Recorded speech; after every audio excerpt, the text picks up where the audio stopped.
In today's tutorial, I'm going to show you how easy it is to draw a realistic picture of a cat, following a few simple upfront steps, and then gradually letting go as you continue that process. Let's get started.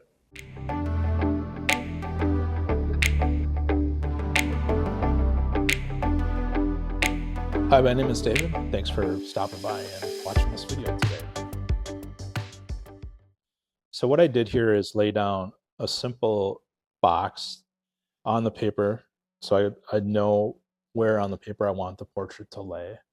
And then the first simple shape is this oval to represent the overall head of the cat.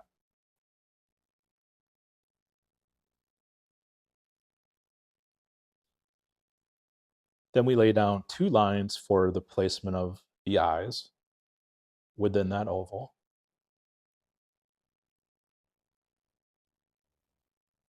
And then another oval for essentially the nose, mouth, or snout area of the cat. And then a center line across the entire oval, which indicates where the nose is going to go. And that's laid in next with a triangle.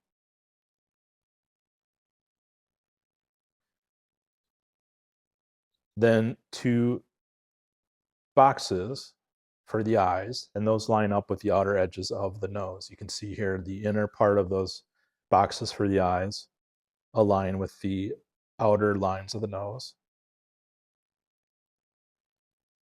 And then the two lines for the mouth area. So these are your guidelines for the shape of the features of the cat. And then this top key line that you see that I just laid in there is for the tops of the ears. And these are just general triangles right now. And those are basically centered above the eyes.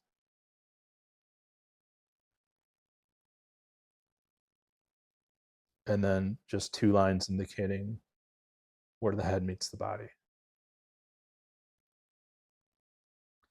Okay, now using a middle pencil like an HB or an H, you want to go in and start to define the contour lines. And this is where, and I apologize, I don't have the reference image up here, but it doesn't really matter because these techniques apply to any drawing of a cat you're going to do.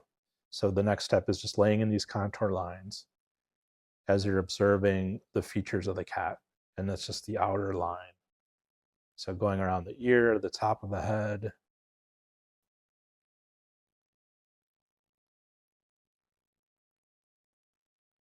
And with this HB pencil, since it's darker, just keep in mind these are lines that you're going to want to come through in your finished drawing, as opposed to the first lines that we just laid down.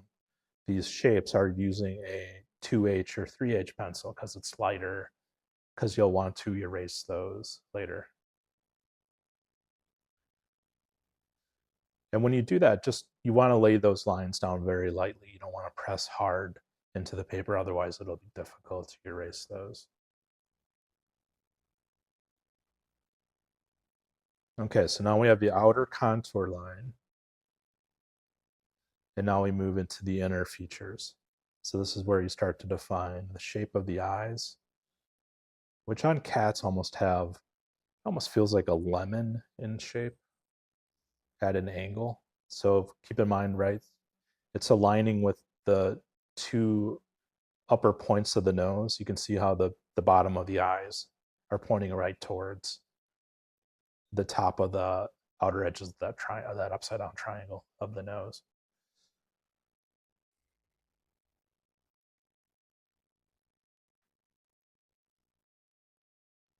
So now we have our kitty Halloween mask.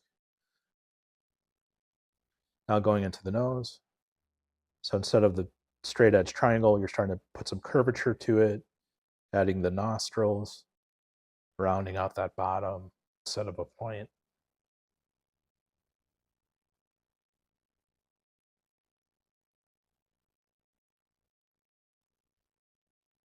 And then going right down into the mouth area.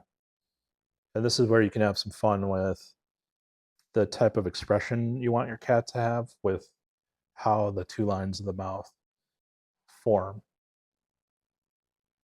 This cat doesn't seem very happy at the moment. And then now for that mouth area, you're pulling out another smaller oval.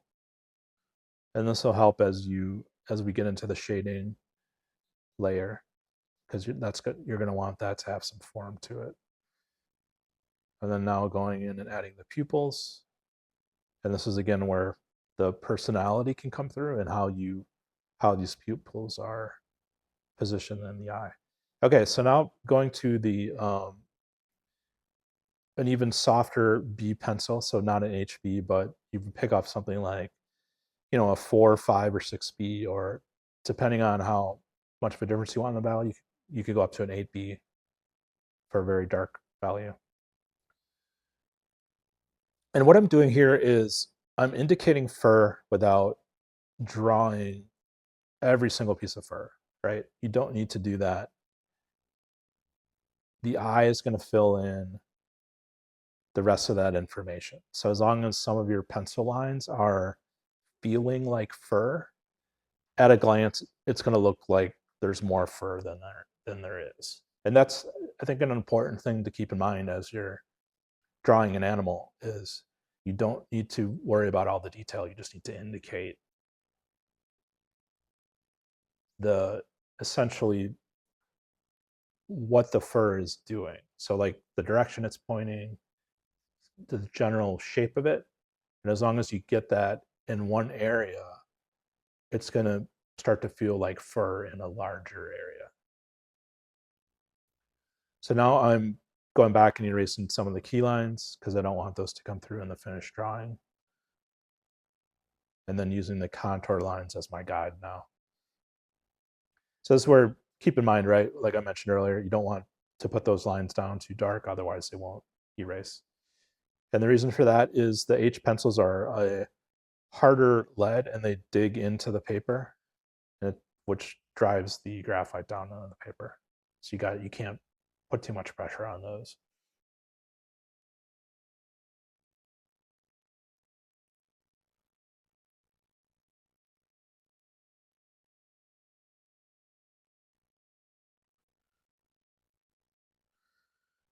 So I am a right-handed person, and the reason I'm mentioning this is I start on the left side of this cat picture.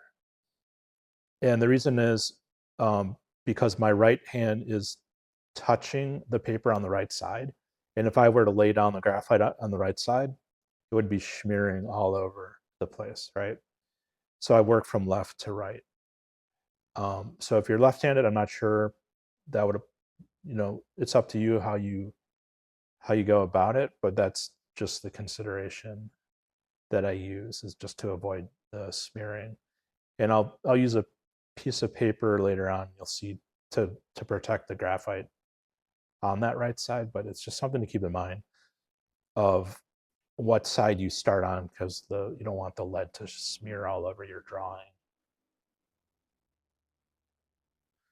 And the other reason I start on the left side is the complexity of the patterns on this cat, and basically most cats, it's pretty complex, right? I mean, they're beautiful animals, and that the patterns the fur creates it's complicated, right? And how do you lay that down in a pencil sketch? So the method I use here is I start with one side of the cat, so the left side, and observe the patterns going on with the fur and get that down. And then basically I will mirror that to the right side. And I'll mirror it based on what I put down on the left side, not what I see in the source image. And it just makes it a lot simpler.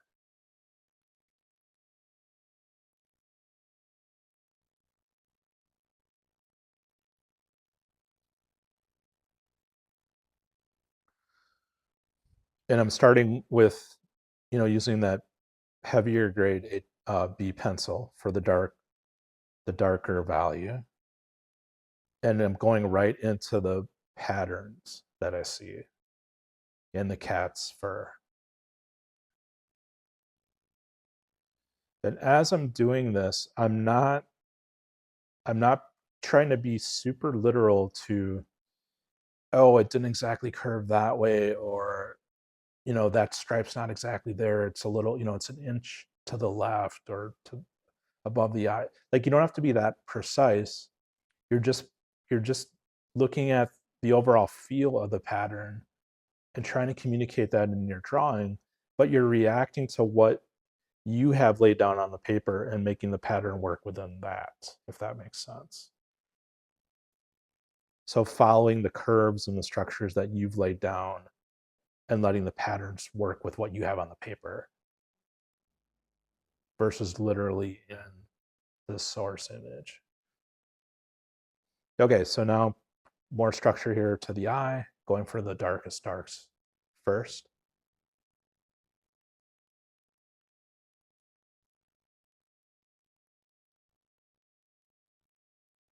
And I think it's fun to go for the eyes first because you start to see a little bit of the personality of the creature that you're rendering here.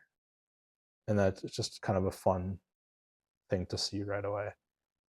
So the box I'd put in there is for the highlight that will be coming off the eyeball. Laying down darker shade at the top of the eye and then easing up the pressure as I go down. So you can start to see how that already has a round structure to it.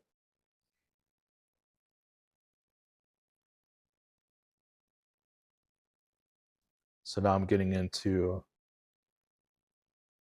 the pattern of the fur again, right? Following what's in my drawing versus literally what I'm seeing, but getting the spirit of what I'm seeing, I guess is a better way to say that.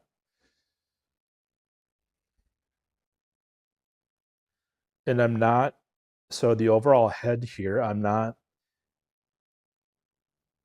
concerned yet about the overall form of the head, meaning I'm not laying shading down to communicate the form of the head. It's strictly just the pattern of the fur, and that's it. The form will come when I get to the right side. And this is just the method I use because it makes it less complicated for me.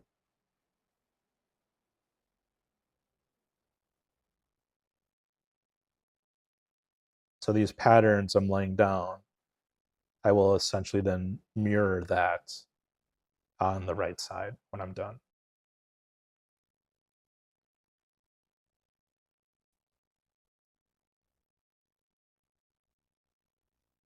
So getting to a little bit of the darker fur that's on the inside of the ear. And that already starts to give that ear some form. So now, since I do have some pencil laid down on the right side, I put this piece of paper over it so my hand's not smearing that.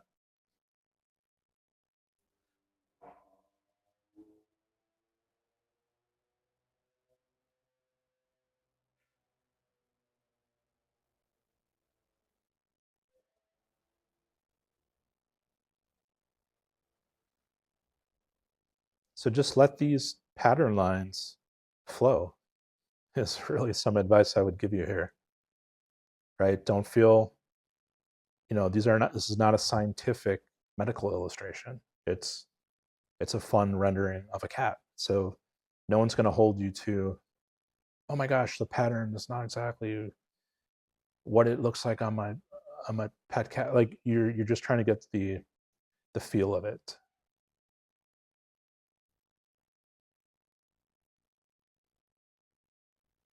And you want these lines to flow in the direction of the way the fur is on the head. Right? So you wouldn't, meaning you wouldn't put lines down that are just vertical or just horizontal because that's not the way the fur is growing, right on the skin and what you're seeing. So now putting in some darker value here for where the whiskers come in And again, that'll be mirrored on the right side, so just worry about the left. And then going into the nose area.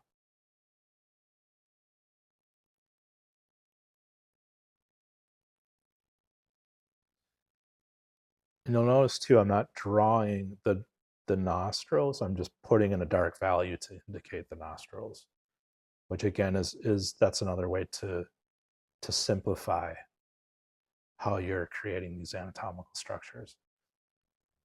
And now going into the shading to give it a form, keeping it darker on the edges and then lightening up the pressure on the inside to give it a rounded feel.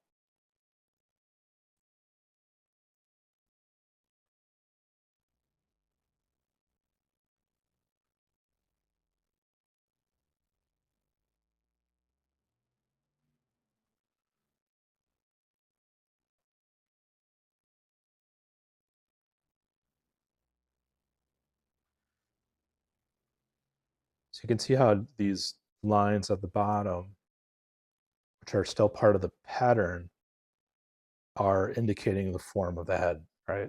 So it's kind of serving a dual purpose.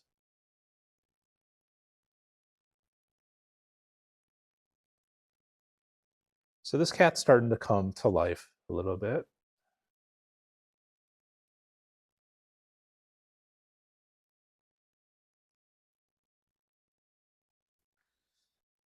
I decided to give him a little bit of a grumpy, somewhat sinister kind of feel, based on the way the lines of the mouth are pointing down. You know, the pupils of the eyes are very slim versus rounded.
So here I'm just adding a little bit of a middle value on the fur so that it's not just dark and light. It gives it a little bit more of a sense of realism and helps those darker stripes to feel like they're more integrated into the overall pattern of the fur. Now, so you can see here now why we left that smaller oval for the mouth area, because it's a good reference as you lay down these little darker hints of fur around the edges to help that mouth area feel like it's protruding out towards the viewer. Just a slight rounded feel to it.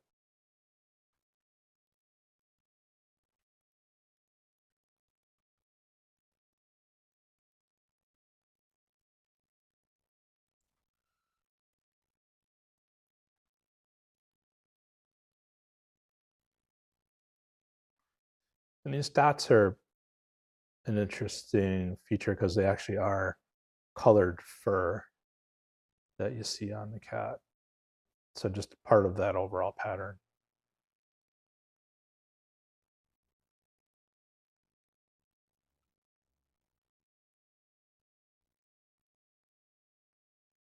Something to keep in mind as you're rendering like this is be cognizant of how the line finishes. In other words, when you finish the line at the bottom, in this example, the bottom left, how that integrates into the overall feel of the drawing, right? You're not drawing a hard edge bottom, cutting off the body. It's the line just kind of tapers down in a nice, subtle fashion and feels visually pleasing to the overall drawing.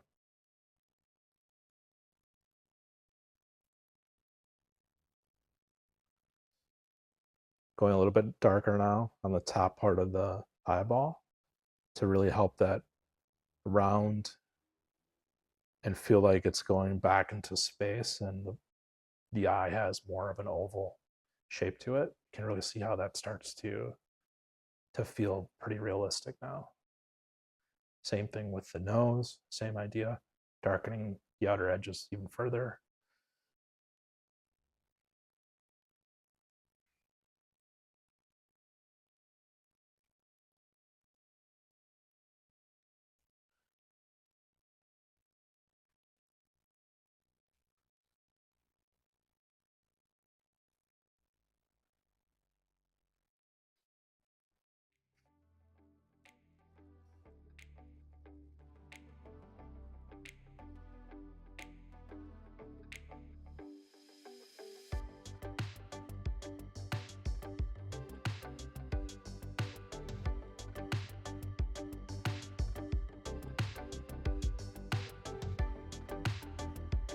Okay, so now we're going to the right side and just starting to mirror what we have down on the left side, right? I'm just observing what I have on the left side and doing the same texture and shading and pattern for the most part on the right side.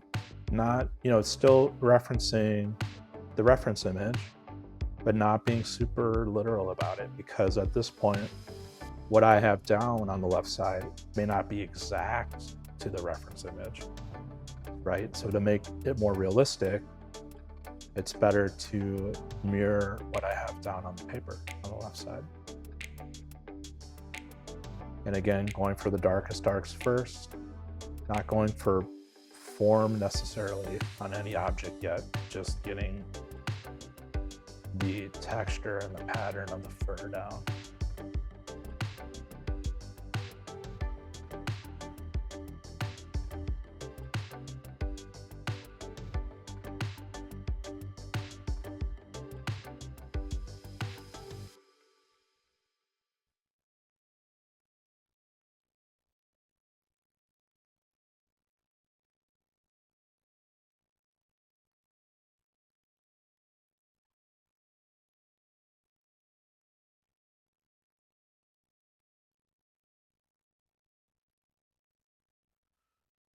So the eye position here on the right side is not exact anatomically. Like it's slightly larger. It's up to the right a little bit more than it needs to be, and not angled exactly the same as the eye on the left. But I'm leaving it that way because I think it's going to add to the character of this cat, which it just seems he's got a little bit of a mischievous quality to him, I feel. So having the eye slightly off just feels right to me. If I wanted this to be more realistic to what I'm seeing, I would fix the eye position right now. Obviously, I wouldn't go in and finish it the way I'm finishing it here. And that would, if I were to have it positioned exactly the way it is on the left eye, right, a little bit more anatomically correct, the feel of the cat would be very different. It would just feel a little less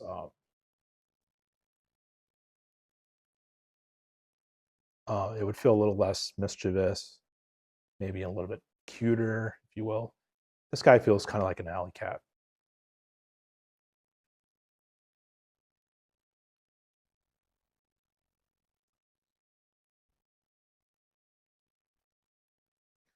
And that's all something that I had an instructor who used to say that it's your artistic license to do that, right? It's your drawing, it's your piece of art. You can do what you want with it, right? And that's the fun of art and of drawing.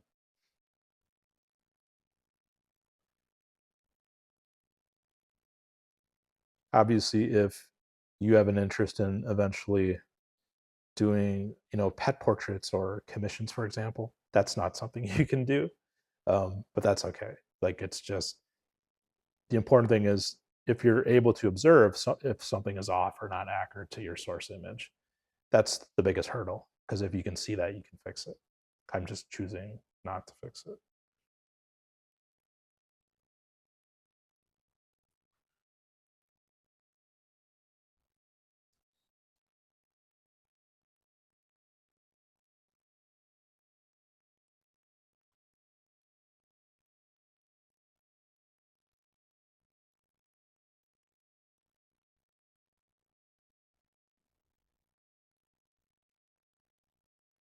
So now I'm going in and just pulling out some areas that I've felt need a little bit more hit of a lighter value. And this is because I'm looking at the overall drawing and trying to start now to communicate a little bit more sense of form in the overall head. So meaning my light source here is coming from the left side of the cat. So the right side ultimately is going to be darker than the left side. So going in now, I have the rough pattern laid out and going in and hitting it with the darker 8B pencil and bringing the pattern out further.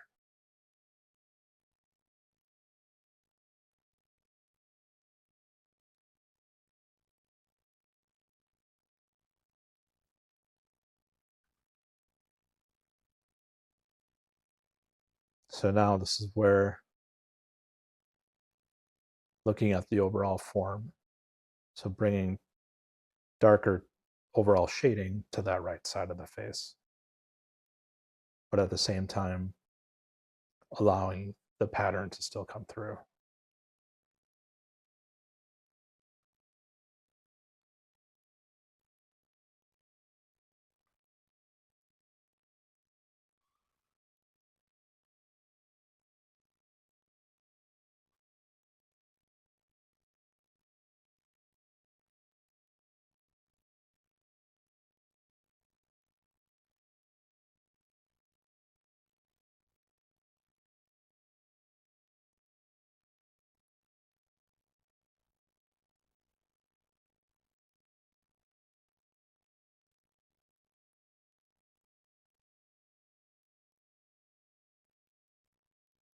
And again, as I taper these lines off the edge, I'm indicating fur, but not drawing a lot of individual pieces or hairs of fur. Just trying to get across this kind of roughness of the coat, right? This doesn't feel like a cat that is brushed or groomed regularly. It's got a little bit of a roughness to it.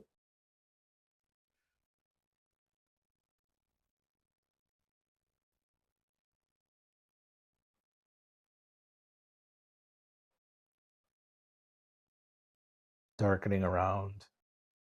Remember that second oval that we drew in the beginning to communicate the mouth and snout area. I don't know if that's what it's called on a cat, but getting those two areas above the mouth, those kind of bulbous areas to have some form to them. And then the same with the bottom part of the mouth.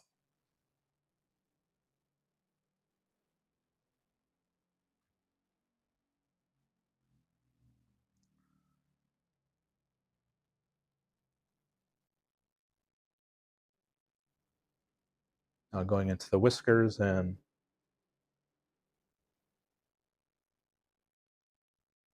this is where you can really let the personality come through, like having these kind of off kilter, right? On the right, they kind of poke out the way they normally would, and on the left side, they're kind of pointing down.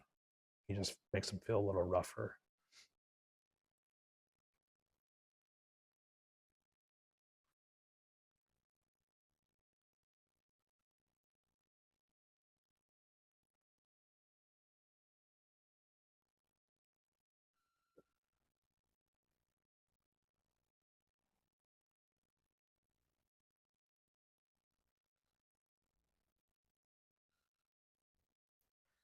So now this drawing is getting to the stage where you have to start to develop a sense of is it done or not?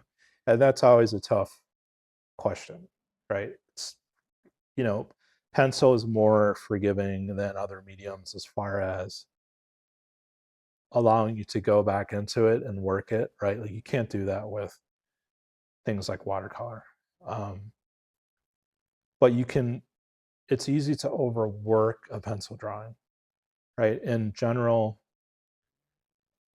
less is going to be more, meaning you want the lines to be as efficient as possible, meaning you want less line and shading to communicate more versus more line and more shading.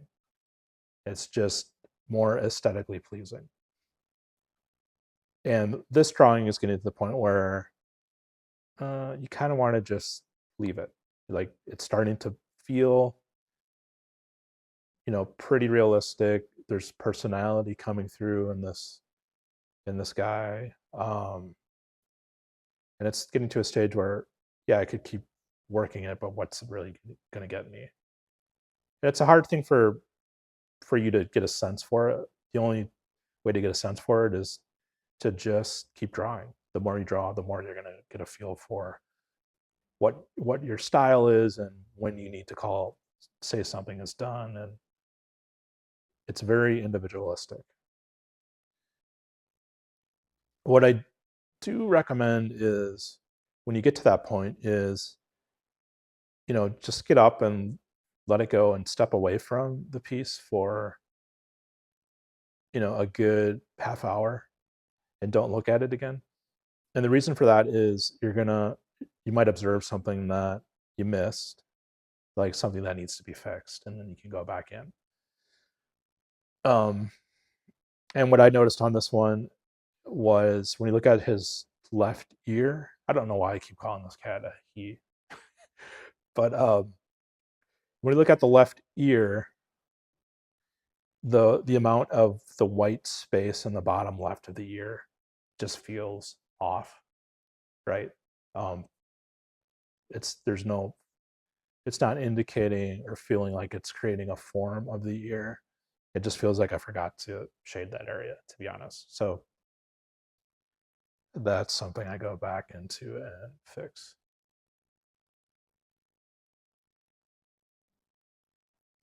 And it's easy to miss things like that unless you step away.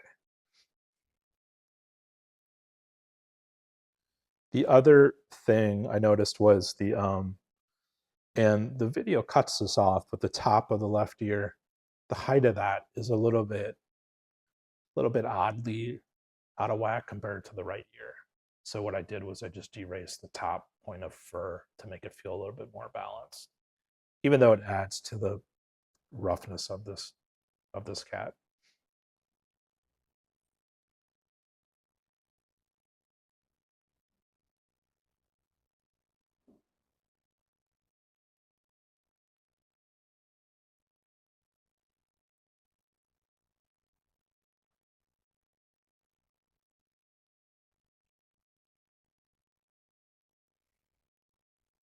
Adding just a hit of darker line underneath the whiskers so they start to pop off a little bit better.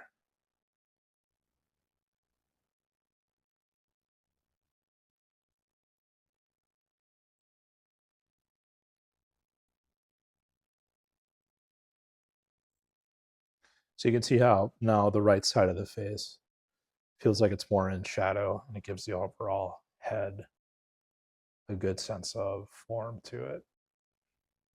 Now I'm going back in and pulling out the highlight as much as possible on the pupils or on the eyeballs. And using a kneaded eraser is great for that because you can roll it to a point, which allows you to get pretty precise. So adding that highlight to the eyeball really goes a long way to put a nice finishing touch on it and make it feel realistic. And then the same thing, pulling out just a little bit of the graphite in some of the fur on that left side to make it feel overall like that side of its face is lighter. Even though the fur is not white, right? It's just helping to communicate form. And that's where you don't need to worry about being literal, right? It's not white fur, it's just adding to the form of the face.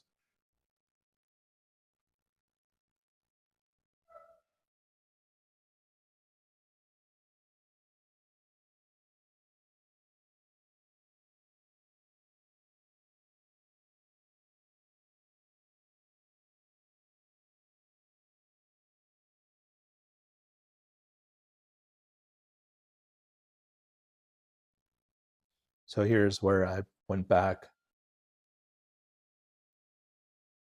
eliminated that top fur, and then add a little bit of shading into the inner ear.